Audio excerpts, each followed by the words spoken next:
कई मंत्रियों पर भ्रष्टाचार के लंबे लंबे फेहरिस्त प्रशांत जी ने उजागर किया है। तो भारतीय जनता पार्टी के भी 2-3 बड़े नेताओं पर इन्होंने, उप मुख्यमंत्री पर इन्होंने इस तरह की चीजें उजागर की। बावजूद इसके बीजेपी अभी तक ये सामने नहीं आई कि जिन पर जो आरोप लगे थे उनको जवाब देना चाहिए था, खंडन करना चाहिए। मतलब कि चाल चरित्र और चेहरे की बात करने वाली Bharatiya Janata party zero tolerance पर मौन हो गई और सब एक साथ चट्टे बट्टे हो गए।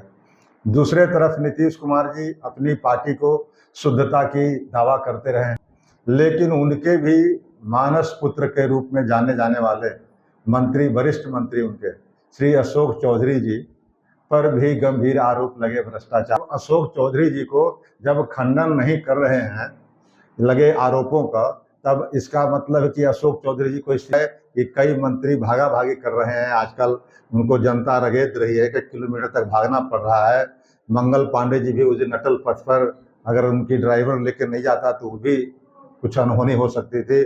श्रवण कुमार जी को दौड़ाया 1 किलोमीटर तक। तो यह सब बातें जनता में कहीं न कहीं तैर रही है। नमस्कार, आप देख रहे हैं लाइव बिहार और मैं हूं आपके साथ तृप्ति।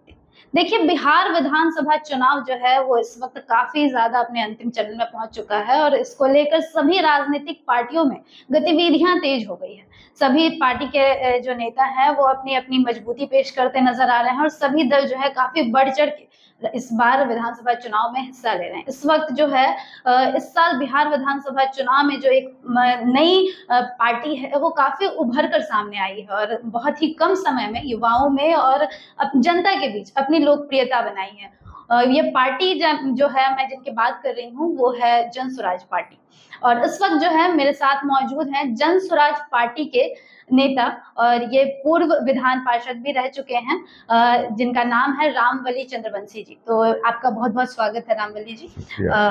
मैं आपसे भी कुछ बहुत ही अहम और गंभीर मुद्दे पे बात करने वाली हूँ। सबसे पहले आपका तो बहुत बहुत स्वागत है लाइव बिहार के साथ। स्वागत जी।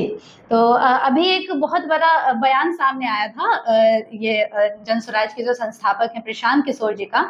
उन्होंने अशोक चौधरी पर एक बयान दिया था, क्या था वो, आप जनता को बताएंगे? देखिए, बिहार में एक तरफ नीतीश जी की सरकार है जो हमेशा जीरो टॉलरेंस की बात करती है, यानी भ्रष्टाचार यहाँ शून्य के बराबर है। और दूसरे तरफ इसके कई मंत्री, 1 मंत्री 2 मंत्री नहीं, कई मंत्रियों पर भ्रष्टाचार के लंबे लंबे फेहरिस्त प्रशांत जी ने उजागर किया है। तो भारतीय जनता पार्टी के भी 2-3 बड़े नेताओं पर इन्होंने, उप मुख्यमंत्री पर इन्होंने इस तरह की चीज़ें उजागर की। उनके बड़े अध्यक्ष जो है बिहार के बीजेपी के अध्यक्ष, उन पर भी किया। और उसके बाद मंगल पांडे जी पर भी भ्रष्टाचार के कई क्षेप उजागर हुए। बावजूद इसके बीजेपी अभी तक ये सामने नहीं आई कि जिन पर जो आरोप लगे थे उनको जवाब देना चाहिए था, खंडन करना चाहिए था। और अगर खंडन में सत्यता होती तब फिर दूसरे खेप की तैयारी प्रशांत जी करते, लेकिन वो चीज़ें भाजपा नहीं दिखा रही है। मतलब कि चाल चरित्र और चेहरे की बात करने वाली Bharatiya Janata party zero tolerance पर मौन हो गई और सब एक साथ चट्टे बट्टे हो गए। दूसरे तरफ नीतीश कुमार जी अपनी पार्टी को शुद्धता की दावा करते रहे हैं, लेकिन उनके भी मानस पुत्र के रूप में जाने जाने वाले मंत्री, वरिष्ठ मंत्री उनके श्री अशोक चौधरी जी पर भी गंभीर आरोप लगे भ्रष्टाचार के। अब उनकी ही दल के एक प्रवक्ता माननीय नीरज जी ने कहा कि जिन पर ये आरोप लगे हैं पहले उनको सफाई अपनी देनी चाहिए, और ये हमारी पार्टी की परिपाटी है और इस पर पहले भी इसका अमल हुआ है। लेकिन आज 24 घंटे, 48 घंटे, 72 घंटे बीतने जा रहे हैं, लेकिन अशोक चौधरी जी सामने आकर के लगे आरोपों का खंडन नहीं किया।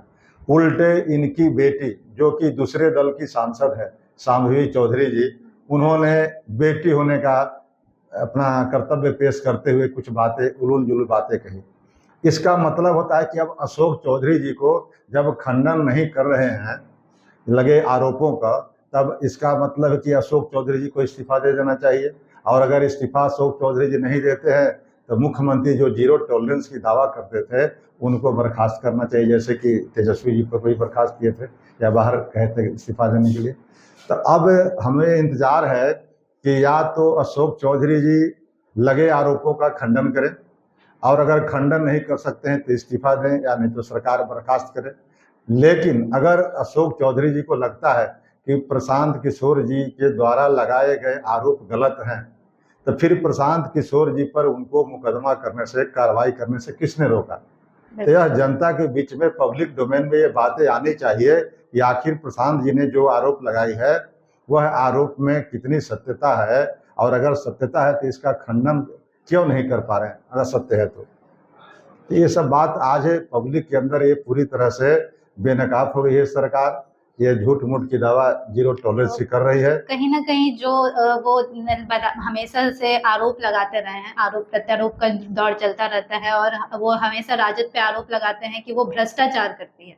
तो आपका कहना है कि अब बीजेपी में भ्रष्टाचार उभर कर सामने आ रहा है धीरे धीरे बीजेपी के नेताओं का? देखिए, राजद की तो बात छोड़ दीजिए, राजद तो प्रतिपक्ष में था, राजद बिल्कुल खामोश है और मौन है। मतलब कि राजद जान रहा है कि हम तो खुद भ्रष्टाचार के आकंठ में डूबे हुए हैं, तो हम इसमें क्यों इस डिबेट में पढ़ने जाएं, इसलिए चुपचाप हैं। लेकिन जो विपक्ष की भूमिका होनी चाहिए थी वो प्रशांत किशोर जी जनसुराज के सूत्रधार अदा कर रहे हैं, और इस पर सारे पॉलिटिकल पार्टी के आकाओं में हड़कंप मचा हुआ है। दूसरे तरफ जनता जो है वो बहुत खुश है, और इन सारे चीज़ों का जवाब जो है जनता चुनाव के वक्त में देगी। और आप देखेंगे उसी का परिणाम है कि कई मंत्री भागा भागी कर रहे हैं आजकल, उनको जनता रगेद रही है कि किलोमीटर तक भागना पड़ रहा है।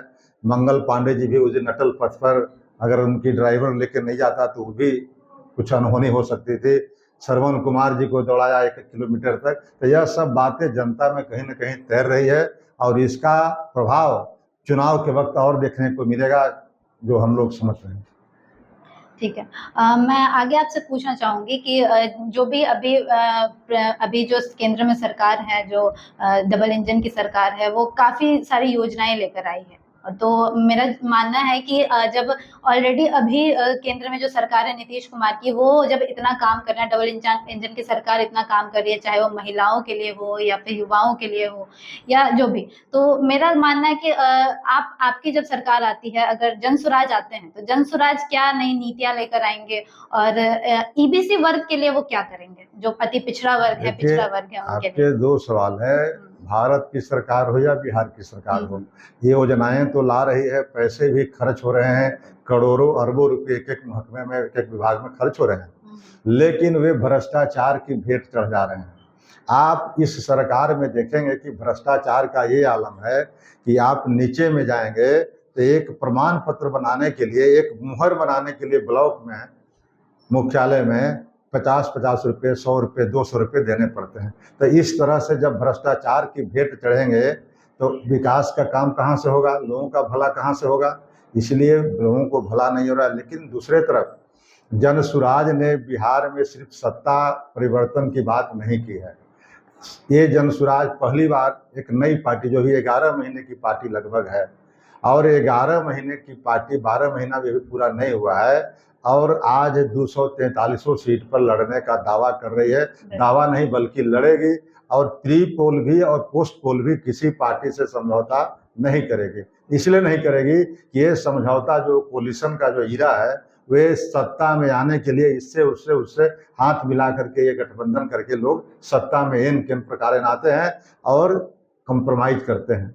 लेकिन जनसुराज का मानना है कि नहीं, अगर मेरी सरकार बनेगी, जनता पसंद करती है तो अकेले हमें बहुमत दे, और अगर बहुमत नहीं देगी तब तक हम संघर्ष करने के लिए तैयार हैं, चाहे 5 साल लगे, चाहे 10 साल लगे, चाहे 15 साल लगे, लेकिन हम किसी पार्टी के साथ कोलिशन में नहीं जाएंगे। नंबर 2, हम अगर हमारी व्यवस्था बनेगी इसी चुनाव में 2025 में, तो हम क्या क्या करने जा रहे हैं उसका कंप्लीट विस्तृत रोड मैप जनसुराज ने जारी किया है, और लगातार प्रशांत जी इसको बोलते रहते हैं यूट्यूब के माध्यम से, सोशल मीडिया के माध्यम से, सभाओं के माध्यम से। इसलिए सारे पब्लिक को पता है कि हम लोग सत्ता परिवर्तन की बात नहीं, व्यवस्था परिवर्तन की बात कर रहे हैं। कल जहां बिहार था, बिहार में अब रोटी कपड़ा मकान से ऊपर उठने की जरूरत है। अब चिकित्सा, शिक्षा और वो स्वास्थ्य और पलायन की बात करने की जरूरत है, लेकिन इस पर कोई काम नहीं हो रहा है, रोजगार पर नहीं हो रहा है काम, जिसके चलते बड़ी संख्या में लोग पलायन कर रहे हैं। इन सारे सवालों पर जनसुराज ने पहले ही से विस्तृत रोड मैप बना लिया है, और अगर इसकी व्यवस्था बनेगी तो उस रोड मैप पर चल करके बिहार को बदल लेने का बात करेगी। ठीक है। हमेशा से अभी ऐसा भी आरोप लग रहा है जनसुराज पे कि जनसुराज जो है वो भाजपा की बी टीम है, तो क्या है ये आरोप और इससे क्या फायदा हो रहा है भाजपा को, या फिर क्या है ये पूरा मुद्दा? क्योंकि तेजस्वी यादव पे अक्सर जो है वो हमलावर रहती है जनसुराज ज्यादातर। अब देखिए, अभी तक बिहार में 2 गठबंधन थे और भारतीय जनता पार्टी के और एनडीए को डरा करके तेजस्वी जी वोट लेते थे मुस्लिम लोगों का, और इधर से लोग आरजेडी के जंगल राज को भय दिखा करके एनडीए में वोट लेते थे लोग।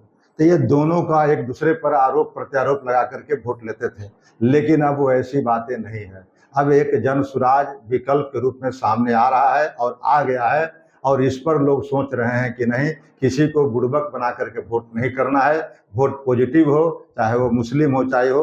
अब ये रही आपने बात कहा कि बीजेपी का बी टीम है, अगर बीजेपी की बी टीम होती तो बीजेपी के शीर्षस्थ नेता जो उनके बीजेपी के अध्यक्ष हैं दिलीप जायसवाल जी, कितने कड़े कड़े हमले हुए कि दिलीप जायसवाल जी पटना छोड़ दिए कई दिनों तक और उसका जवाब नहीं दे पा रहे।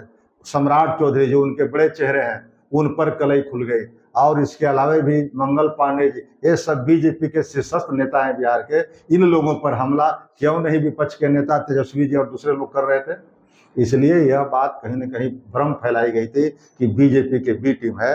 ये स्वयं प्रशांत किशोर गर्मी में, प्रचंड गर्मी में, लू में, कादो में, पानी में जिस तरह से परिश्रम कर रहे हैं, क्या किसी के बी टीम बनने के लिए इस तरह का मेहनत किया जाता है? इसलिए एक जुनून है, एक मिशन के तहत बिहार में बदलाव का करने का संकल्प लिया है जनसुराज ने। उस संकल्पित भाव से काम कर रही है।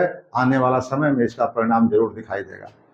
जी, तो बहुत अच्छा लगा आपसे बात करके। हमने जनसुराज के काफी दिग्गज नेता हैं ये रामबली चंद्रवंशी जी, इनसे बातचीत की है और इनकी जो सोच थी जनता को लेकर, अभी मौजूदा सरकार को लेकर, इन्होंने बताया किस प्रकार सरकार जो है भ्रष्टाचार कर रही है। नेता प्रतिपक्ष तेजस्वी यादव भी अपने समय में, उनके पिताजी वही किए थे और आगे भी ऐसा होने की संभावनाएं हैं। इन्होंने अपनी जो भी इनकी सोच थी वो जनता के साथ अभी बताया, और आप इसी सोच के बारे में क्या सोचते हैं अपनी राय प्रतिक्रिया में कमेंट सेक्शन में जरूर दें। और ऐसी ही तमाम खबरों के लिए और ऐसे ही एक नए चेहरे से मिलने के लिए जुड़े रहे लाइव बिहार के साथ। दीजिएगा इजाजत, धन्यवाद।